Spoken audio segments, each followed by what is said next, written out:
ರಾಜ್ಯದೆಲ್ಲೆಡೆ ರಣ ಬಿಸಿಲು, ನೆತ್ತಿ ಮತ್ತು ದೇಹ ತಣ್ಣಗಾಗ್ಲಿ ಅಂತ ಸಿಕ್ಕ ಜ್ಯೂಸ್ ಕುಡಿತಾ ಇದ್ದೀರಾ? ಹಾಗಾದ್ರೆ ಒಂದು ಕ್ಷಣ ಎಚ್ಚರ ವಹಿಸಿ, ಯಾಕಂದ್ರೆ ನಿಮ್ಮ ಜೀವಕ್ಕೆ ಎರವಾಗಬಹುದು ಒಂದೇ ಒಂದು ಗ್ಲಾಸ್ ಪಾನೀಯ. ಅಯ್ಯೋ ಏನಾಯ್ತು ಅನ್ನೋ ಆತಂಕನ ಈ ಸ್ಟೋರಿ ನೋಡಿ ನಿಮ್ಗೆ ಗೊತ್ತಾಗುತ್ತೆ.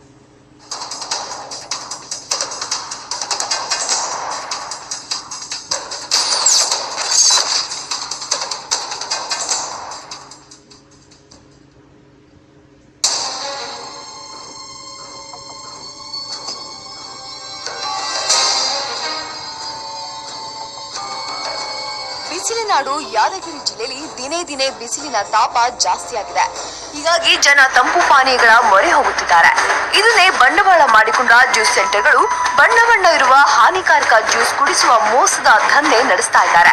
ಆಂಧ್ರ ಮೂಲದವರು ಜಿಲ್ಲೆಯ ಹಲವೆಡೆ ಅಕ್ರಮ ಜ್ಯೂಸ್ ಕೇಂದ್ರಗಳನ್ನ ತೆರೆದು ಕಡಿಮೆ ಬೆಲೆಯಲ್ಲಿ ಜನರಿಗೆ ಹಣ್ಣಿನ ಜ್ಯೂಸ್ ಕುಡಿಸುವ ಬದಲು ಪಾಯ್ಸನ್ ಪಾನೀಯ ಕುಡಿಸ್ತಾ ಇದ್ದಾರೆ. ಬಿಸಿಲಿಗೆ ತತ್ತರಿಸಿ ದೇಹವನ್ನು ತಮ್ಮ ತಂಪನ್ನಾಗಿ ಮಾಡಿಕೊಳ್ಳಲು ಅವಸರದಲ್ಲಿ ಕಡಿಮೆ ಬೆಲೆಯ ಜ್ಯೂಸ್ ಮೊರೆ ಹೋಗುತ್ತಾರೆ. ಆದರೆ ಆ ಜ್ಯೂಸಿನಲ್ಲಿ ನಿಜವಾದ ಹಣ್ಣಿನ ಜ್ಯೂಸ್ ಆಗದೆ ರಾಸಾಯನಿಕ ವಸ್ತು ಮಿಶ್ರಿತ ಜ್ಯೂಸ್ ಆಗಿ ಅದು ಜನರ ಮೇಲೆ ಆರೋಗ್ಯದ ಮೇಲೆ ವ್ಯತಿರಿಕ್ತ ಪರಿಣಾಮ ಬೀರುತ್ತೆ. ಯಾದಗಿರಿ, ಶಹಾಪುರ, ಸುರಪುರ ಹಾಗೂ ಹಲವೆಡೆ 5 ರಿಂದ 10 ರೂಪಾಯಿಗೆ ಹಣ್ಣಿನ ಜ್ಯೂಸ್ ಮಾರಾಟ ಮಾಡ್ತಾ ಇದ್ದಾರೆ. ಕೆಮಿಕಲ್ ಮಿಶ್ರಿತ ಜ್ಯೂಸ್ ಅನ್ನ ಜನ ಸೇವನೆ ಮಾಡುವುದರಿಂದ ಮಾರಕ ಕ್ಯಾನ್ಸರ್ ಸೇರಿ ವಿವಿಧ ಗಂಭೀರ ಕಾಯಿಲೆಗೆ ತುತ್ತಾಗಲಿದ್ದಾರೆ. ಆಹಾರ ಸುರಕ್ಷತೆ ಮತ್ತು ಗುಣಮಟ್ಟ ಪ್ರಾಧಿಕಾರದ ಅಧಿಕಾರಿಗಳು ದಾಳಿ ಮಾಡಿದಾಗ ಆಘಾತಕಾರಿ ಜ್ಯೂಸ್ ಕೇಂದ್ರಗಳ ಅಸಲಿ ಬಣ್ಣ ಬಯಲಾಗಿದೆ. ಒಂದು ಆಪಲ್ ನಿಮ್ಗೆ 25 ರೂಪಾಯಿ ಇರುತ್ತೆ. ಆಪಲ್ ಜ್ಯೂಸ್ ನಿಮ್ಗೆ 5 ರೂಪಾಯಿ ಯಾವ ತರ ಕೊಡ್ಬೋದು ಅವರು. ಪೈನಾಪಲ್ ಕೂಡ ಅಷ್ಟೇ, ಪೈನಾಪಲ್ ಸೀಸನ್ ಇಲ್ಲ ಸೀಸನ್ ಬರ್ತದೆ. ಮ್ಯಾಂಗೋಸ್ ಕೂಡ ಆ ಥರ ಆರ್ಟಿಫಿಷಿಯಲ್ ರೈಪ್ನಿಂಗ್ ಅಂದರೆ ಹಣ್ಣು ಮಾಡಿಬಿಟ್ಟು ಅಂಥವೇ ಮಾಡ್ತಾ ಇದ್ದಾರೆ. So this are all it should be banned. ಅದು ಬ್ಯಾನ್ ಇದೆ, ನಾವು ಅದನ್ನು ಸ್ಟ್ರಿಕ್ಟ್ ಆಗಿ ನೋಡ್ತಾ ಇದ್ದೀವಿ. ಫುಡ್ ಸೇಫ್ಟಿ ಆ್ಯಕ್ಟಲ್ಲಿ ಯಾವ ಥರ ಪ್ರೊಸೀಜರ್ ಇದೆ ಆ ಥರ ಪ್ರೊಸೀಜರ್ ಫಾಲೋ ಮಾಡಿಬಿಟ್ಟು will take A very strict action on that. ಒಟ್ನಲ್ಲಿ ಜ್ಯೂಸ್ ಅಂತ ಡೇಂಜರ್ ಕೆಮಿಕಲ್ ಮಿಶ್ರಿತ ಜ್ಯೂಸ್ ಮಾರೋ ಸೆಂಟರ್ಗಳಿಗೆ ಕಡಿವಾಣ ಹಾಕಬೇಕಿದೆ. ಅಲ್ಲದೆ ಮಾರುಕಟ್ಟೆಯಲ್ಲಿ ಸಿಗುವ ಬಣ್ಣದ ಜ್ಯೂಸ್ ಕುಡಿಯುವ ಮುನ್ನ ಜನ ಕೂಡ ಎಚ್ಚೆತ್ತುಕೊಳ್ಳಬೇಕಾಗಿದೆ. ಯಾದಗಿರಿಯಿಂದ ಕ್ಯಾಮರಾಮನ್ ರಫೀಕ್ ಜೊತೆ ಶರಣಯ್ಯ ಹಿರೇಮಠ್, ಸುವರ್ಣ ನ್ಯೂಸ್. ನಿಜಕ್ಕೂ ಕಮ್ಮಿ ದುಡ್ಡು ಅಂತ ಹೇಳಿ ವಿಷವನ್ನೇ ಅಲ್ಲಿ ಕುಡಿಸ್ತಾ ಇರುವಂತದ್ದು ನಿಜಕ್ಕೂ ಎಂತಹ ವಿಪರ್ಯಾಸ. ಈ ಬಗ್ಗೆ ಮತ್ತಷ್ಟು ಮಾಹಿತಿಯನ್ನ ಕೊಡೋದಕ್ಕೆ ನಮ್ಮ ರಿಪೋರ್ಟರ್ ಶರಣಯ್ಯ ಹಿರೇಮಠ್ ನೇರ ಸಂಪರ್ಕದಲ್ಲಿರ್ತಾರೆ. ಎಸ್ ಶರಣಯ್ಯ, ಏನು ಬಿಸಿಲು ಅಂತ ಹೇಳಿ ಜ್ಯೂಸ್ ನ ಮೊರೆ ಹೋದ್ರೂ ಕೂಡ ಇಂತಹ ಅನಾಹುತಗಳು ಆಗ್ತಾ ಇರುವಂತದ್ದು, ಕಮ್ಮಿ ದುಡ್ಡಿಗೆ ವಿಷವನ್ನೇ ಕೊಡ್ತಾ ಇರುವಂತದ್ದು. ಸೊ ಆಹಾರ ಸುರಕ್ಷತೆ ಮತ್ತೆ ಗುಣಮಟ್ಟ ಪ್ರಾಧಿಕಾರದ ಅಧಿಕಾರಿಗಳು ದಾಳಿ ಮಾಡಿದಂತಹ ಸಂದರ್ಭದಲ್ಲಿ ಅವರಿಗೆ ಕಂಡದ್ದೇನು? ಹೌದು ವೀಣಾ, ಆಯಾ ಋತುಮಾನಕ್ಕೆ ಅನುಗುಣವಾಗಿ ಜನರ ಅವಶ್ಯಕತೆಗಳು ಬದಲಾಗ್ತವೆ.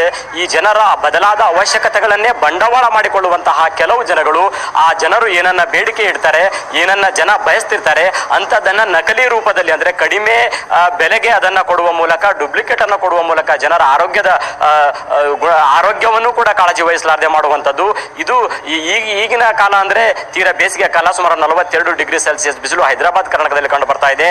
ಜನ ಅತ್ಯಂತ ತಂಪು ಪಾನೀಯಗಳಿಗೆ ಹೆಚ್ಚಾಗಿ ಮೊರೆ ಹೋಗ್ತಾ ಇರುವುದು ಕಂಡು ಬರ್ತಾ ಇದೆ. ಇದನ್ನೇ ಬಂಡವಾಳ ಮಾಡಿಕೊಳ್ಳುವಂತಹ ಜನಗಳು ಯಾದಗಿರಿನಲ್ಲಿ ಕಂಡು ಬಂದಿರುವಂತದ್ದು. ಸುಮಾರು 4-5 ಜ್ಯೂಸ್ ಸೆಂಟರ್ಗಳ ಮೇಲೆ ಆಹಾರ ಸುರಕ್ಷತೆ ಮತ್ತು ಗುಣಮಟ್ಟ ಇಲಾಖೆ ಅಧಿಕಾರಿಗಳು ದಾಳಿ ನಡೆಸಿದಾಗ ಕಂಡು ಬಂದಿರುವಂತದ್ದು. ಅಲ್ಲಿ ಹಣ್ಣಿನ ಜ್ಯೂಸ್ಗಳನ್ನ ಕೊಡ್ತೀವಿ ಅಂತ ಬೋರ್ಡ್ಗಳನ್ನು ಹಾಕಿರ್ತಾರೆ, ಬಗೆಯ ಹಣ್ಣುಗಳ ಭಾವಚಿತ್ರಗಳನ್ನು ಅಂಟಿಸಿರ್ತಾರೆ. ಆದ್ರೆ ಅಲ್ಲಿ ಗ್ರಾಹಕರಿಗೆ ಕೊಡ್ತಾ ಇರುವುದು ಹಣ್ಣಿನ ಜ್ಯೂಸ್ಗಳಲ್ಲ, ನೈಸರ್ಗಿಕ ರೂಪದ ಹಣ್ಣಿನ ಜ್ಯೂಸ್ಗಳ ಬದಲಾಗಿ ರಾಸಾಯನಿಕ ವಸ್ತುಗಳನ್ನ ಮಿಶ್ರಣ ಮಾಡಿ ಅಲ್ಲಿ ಜ್ಯೂಸ್ಗಳನ್ನ ತಯಾರು ಮಾಡಲಾಗ್ತಾ ಇತ್ತು. ಐಸ್ ಒಂದನ್ನ ಬಿಟ್ರೆ ಅಂದ್ರೆ ಜನ ಯಾವ ಹಣ್ಣನ್ನು ಕೇಳ್ತಾರೆ, ಆಪಲ್ ಬೇಕಾದ್ರೆ ಆಪಲ್ ಫ್ಲೇವರ್ ಅನ್ನ ಅಲ್ಲಿ ಯೂಸ್ ಮಾಡ್ತಾ ಇದ್ರು, ಇನ್ನು ಮೋಸಂಬಿ ಬೇಕಾದ್ರೆ ಆ ಫ್ಲೇವರ್ ಅನ್ನ ಯೂಸ್ ಮಾಡ್ತಾ ಇದ್ರು, ನಿಂಬೆ ಬೇಕಾದ್ರೆ ಆ ಫ್ಲೇವರ್ ಅನ್ನ ಯೂಸ್ ಮಾಡ್ತಾ ಇದ್ರು. ಹೀಗೆ ಫ್ಲೇವರ್ ಗಳನ್ನ ಬದಲಾಯಿಸ್ಕೊಳ್ತಾ ಇದ್ರು. ಮತ್ತೆ ಆಯಾ ಹಣ್ಣಿನ ಜ್ಯೂಸ್ಗಳ ಬೇಡಿಕೆಗೆ ತಕ್ಕಂತೆ ಬಣ್ಣಗಳನ್ನ ಬದಲಾಯಿಸ್ತಾ ಇದ್ರು. ಹಾಗಾದ್ರೆ ಆ ಬಣ್ಣಗಳು ಕೂಡ ಆ ಕೆಮಿಕಲ್ ಬಣ್ಣದ ಪುಡಿಗಳನ್ನ ಅವ್ರು ಯೂಸ್ ಮಾಡ್ತಾ ಇದ್ರು, ಹಣ್ಣುಗಳನ್ನ ಯೂಸ್ ಮಾಡ್ತಾ ಇರಲಿಲ್ಲ. ಇನ್ನು ಬಹುತೇಕ ಎಲ್ಲಾ ಜ್ಯೂಸ್ಗಳಲ್ಲಿ ರುಚಿಗಾಗಿ ಸಕ್ಕರೆಯನ್ನ ಬಳಕೆ ಮಾಡುವಂತದ್ದು ಕಾಮನ್, ಆದ್ರೆ ಇವರು ಸಕ್ಕರೆ ಕೂಡ ಬಳಕೆ ಮಾಡ್ತಾ ಇರಲಿಲ್ಲ. ಸಕ್ಕರೆಯ ಬದಲಾಗಿ ಸ್ಯಾಕ್ರಿನ್ ಅನ್ನುವಂತಹ ಒಂದು ಕೆಮಿಕಲ್ ಅನ್ನು ಯೂಸ್ ಮಾಡ್ತಿದ್ರು.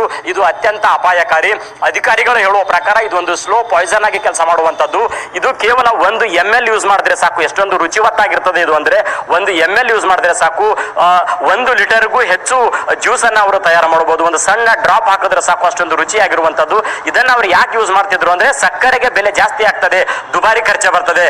ಸ್ಯಾಕ್ರಿನ್ ಯೂಸ್ ಮಾಡಿದ್ರೆ ನಮಗೆ ಖರ್ಚು ಕಡಿಮೆ ಆಗ್ತದೆ ಅನ್ನುವಂತಹ ಕಾರಣಕ್ಕಾಗಿ ಅವರು ಯೂಸ್ ಮಾಡ್ತಾ ಇದ್ರು. ಅಂದ್ರೆ ಒಟ್ಟಾರೆ ಅವರು ಜ್ಯೂಸ್ ಅನ್ನ ತಯಾರು ಮಾಡುವಂತದ್ದರಲ್ಲಿ ಒಂದೇ ಒಂದು ಮಾನದಂಡ, ಅಲ್ಲಿ ಹಣ ಅವ್ರಿಗೆ ಬರುವಂತಹ ಎಕ್ಸ್ಪೆಂಡಿಚರ್ ಕಡಿಮೆ ಆಗಬೇಕು ಅನ್ನುವಂಥದ್ದು, ಗ್ರಾಹಕರ ಮೇಲೆ ಅದನ್ನ ಸೇವನೆ ಮಾಡುವಂತವರ ಮೇಲೆ ಯಾವ ರೀತಿ ದುಷ್ಪರಿಣಾಮ ಆಗ್ತದೆ ಅನ್ನುವಂಥದ್ರ ಬಗ್ಗೆ ಕಿಂಚಿತ್ತೂ ಕಾಳಜಿ ವಹಿಸ್ತಾ ಇರಲಿಲ್ಲ.